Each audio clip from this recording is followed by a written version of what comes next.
निष्कर्ष में आपका स्वागत है। मैं हूं अलका सक्सेना। मोदी की लोकप्रियता कांग्रेस की नींद उड़ा रही है। मोदी की रैली में उमड़ रहे जन सैलाब से पार्टी छटपटा रही है। लिहाजा मोदी के रथ को रोकने के लिए पार्टी ने बड़ा प्लान बनाना शुरू कर दिया।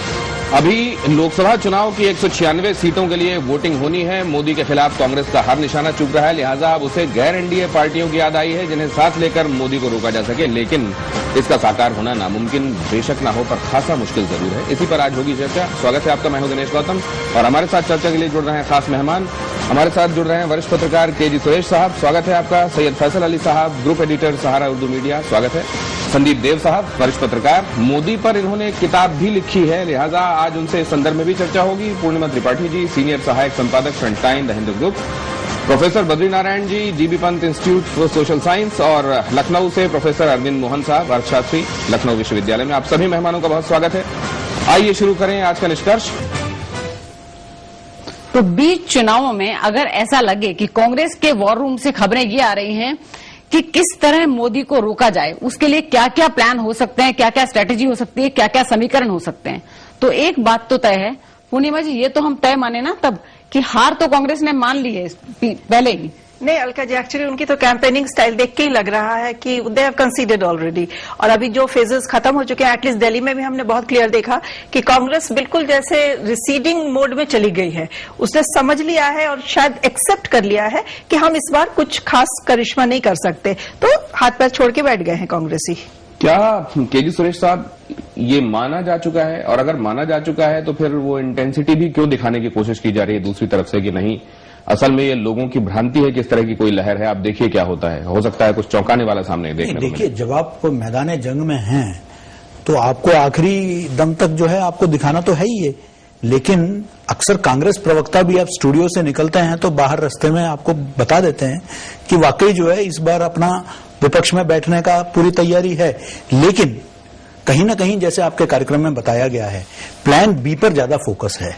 प्लान ए ये था कि किसी भी तरीके से सामना करना है। अब वो इस निष्कर्ष पे पहुंच चुके हैं कि अब शायद ये संभव नहीं है, तो इसलिए प्लान बी पर काम किया जा रहा है कि एक तीसरा मोर्चा उसको समर्थन किया जाए और पीछे से जो है ताकि रिमोट कंट्रोल अपने ही हाथ में रहे। हमने दिल्ली देखा है, सबसे कम सीटें लाने के बावजूद आखिरकार रिमोट उन्होंने अपने हाथ में रख लिया था। क्या केजी साहब ऐसी ही कोई मंशा यहां पर भी होगी क्या? बिल्कुल यही मंशा रही है। कांग्रेस सत्ता के बगैर छटपटाती है और सत्ता उसके लिए बहुत जरूरी है। इसलिए आपने देखा जिस दल ने उसको परास्त किया उसके खिलाफ पूरा देश में एक माहौल बनाया, और दिल्ली में जो है एक नई पार्टी, बिल्कुल नई पार्टी, और उस पार्टी को आपने बाहर से समर्थन दे दिया।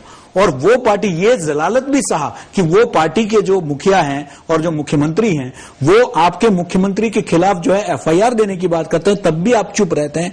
जब तक वो स्वयं छोड़ के नहीं जाते हैं तब तक आप उनको समर्थन बरकरार रखते हैं। तो कहीं ना कहीं कांग्रेस की वो जो छटपटाहट है कि सत्ता को किसी भी तरीके से अपने हाथ में रखें, ये तो फैसल, एक तो क्या हम इसे छटपटाहट कहेंगे या फिर ये कहेंगे कि everything is fair in love, war, politics, सब कुछ। और पॉलिटिक्स में तो ये है कि जिस भी तरह से आपको अपने विरोधी को जो आगे जाकर सत्ता मिलने पर बहुत स्ट्रांग हो सकता है उसको रोकना है, तो कोई भी कीमत, कोई भी फॉर्मूला चलेगा। ये जो बात आप कह रही हैं बिल्कुल सही है कि जब पॉलिटिक्स में हम लोग होते हैं तो ये तय है कि पहली बात तो ये है कि खुद पावर पाना है, इख्तिदार की लड़ाई है। पॉलिटिक्स तो इख्तिदार की लड़ाई है, पावर की लड़ाई है। अगर वो हम नहीं पा पाते हैं तो फिर ये होता है कि हर आदमी ये कोशिश करता है कि जो हमारा घोर विरोधी है उसको किसी तरह से रोकना है। अभी कांग्रेस के साथ सामने सिचुएशन ये है कि अगर वो हारते हैं तो क्या मोदी जी प्रधानमंत्री बन रहे हैं तो उनको बनने दिया जाए। जाहिर सी बात है कि लॉन्ग टर्म स्ट्रेटेजी की बात करें तो ये किसी भी हाल में कांग्रेस के हक में नहीं है कि मोदी जी जैसा स्ट्रांग आदमी अगर वजीर आजम बनता है, प्राइम मिनिस्टर बनता है, तो उनके लिए कम से कम 5 साल तो छोड़ दीजिए, हो सकता है उसके आगे का भी मसला हो।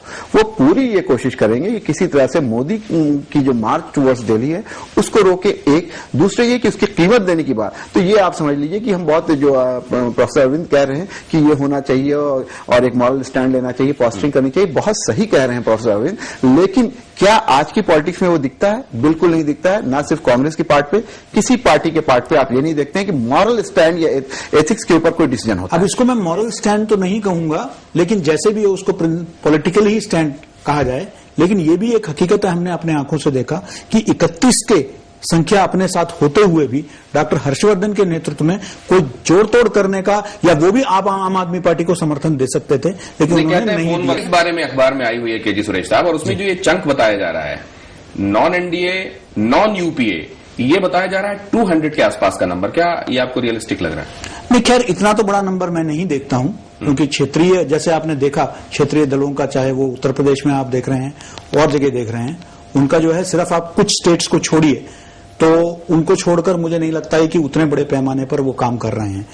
दूसरा, मैं यहां इतना ये जो सेक्युलर पॉलिटिक्स की बात कही, मुझे लगता है कि अब कम से कम जो है इस देश का जो अकलियत है जी, वो अब इस गुमराह नहीं होने वाला है। मतलब क्योंकि चाहे वो मौलाना मदनी का वक्तव्य हो, शाहिद सिद्दीकी का जजिया टैक्स की बात कही है, जो सेकुलर जजिया की बात कही है, ये जो जिन्होंने हाशिमपुरा जिनके दौरान हुआ, मलियाना जिनके दौरान हुआ, भागलपुर हुआ, मुंबई और शायद वो लोग अगर सेकुलरिज्म के कस्टोडियन वो तो नहीं हो सकते हैं, ये मुसलमान समझ गया है। कहा जा रहा है कि दिस फार नो फर्दर, पहले की वो सरकारें जो 8-8, 9-9 महीने, 5-5 महीने चली, साल भर भी नहीं हो पाया, लेकिन ये हो जाता है कि एक बार आप वहां बैठ गए तो फिर प्रधानमंत्री तब, और उसके बाद पूर्व प्रधानमंत्री आपके साथ आजीवन जुड़ जाता है। बिल्कुल। और उनके साथ के कैबिनेट के दूसरे साथियों के साथ भी यही होता है। तो क्या अभी भी उस सिनेरियो के लिए लोग तैयार हैं, या आप समझते हैं कि स्क्रूटनी बढ़ गई है, जवाबदेही बढ़ गई है, और कांग्रेस भी ये समझेगी कि 10 साल हमने क्या किया? इस वक्त कोई प्रिंसिपल नहीं है प्रधानमंत्री की कुर्सी के लिए। अगर आपने देखा पिछले बार के तीसरा मोर्चा जो आपने देखा, टुमकुर में रैली हुई थी, देवगौड़ा साहब ने पूरा पहल किया था, और आपने वो कि चुनाव के नतीजे आए नहीं, उससे पहले कुमार स्वामी साहब, उनके सुपुत्र, मुंह पे जो है कपड़ा ढक के वो जो है 10 आरसीआर में जाके अपना 7 आरसीआर 10 जनपद में जाके आप अपना समर्थन दे रहे थे। तो तीसरे मोर्चे में अवसरवादी और मौका परस्त लोग बहुत हैं जो इंतजार कर रहे हैं इतने। लेकिन कहीं ना कहीं इस प्लान में, कांग्रेस के इस प्लान में सिर्फ यही नहीं कि मोदी को रोकना है, उनका ये भी कहीं ना कहीं आंकलन है कि मोदी को इस वक्त अगर रोक दिया जाए तो बाद में बीजेपी की अंदरूनी राजनीति मोदी को अपने आप जो है नष्ट कर देगी, वो आगे बढ़ने नहीं देगी। तो फिलहाल कम से कम जो ब्रीदर की बात है, बिल्कुल सही बात है कि कहीं ना कहीं ये आंकलन है कि फिलहाल रोकने में अंदर की राजनीति उनको खा जाएगी। कई निशाने होंगे, कई निशाने हैं, क्योंकि मोदी ये बहुत अहम बात कही पार्टी बिल्कुल। आइए निष्कर्ष की तरफ बढ़े। आज का सार मेरे हिसाब से बीजेपी 200 से ऊपर गई तो बीजेपी सेक्युलर हो जाती है, और 200 से नीचे बीजेपी कम्युनल है।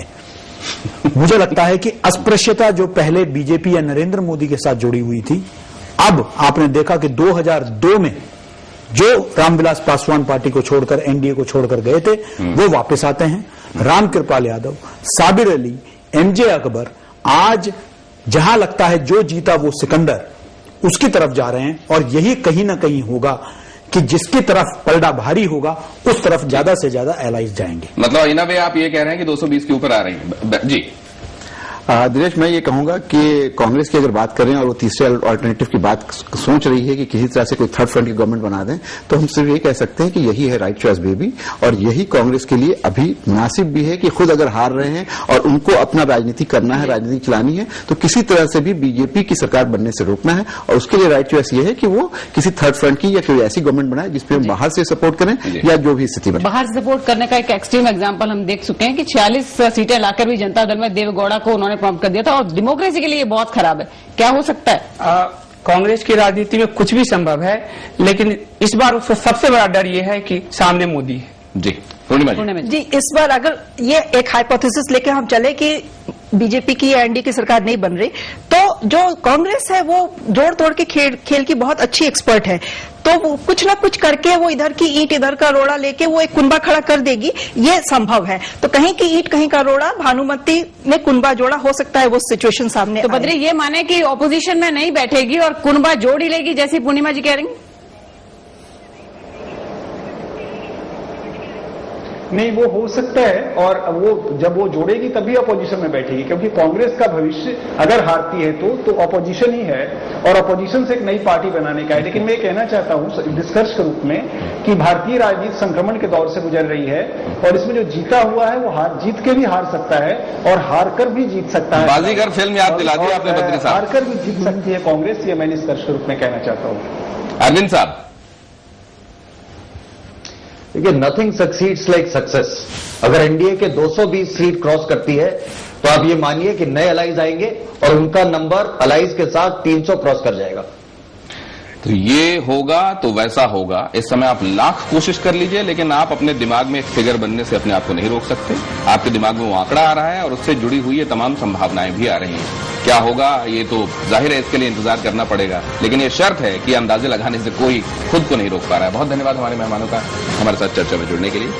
निष्कर्ष में कल फिर एक अहम मुद्दा है।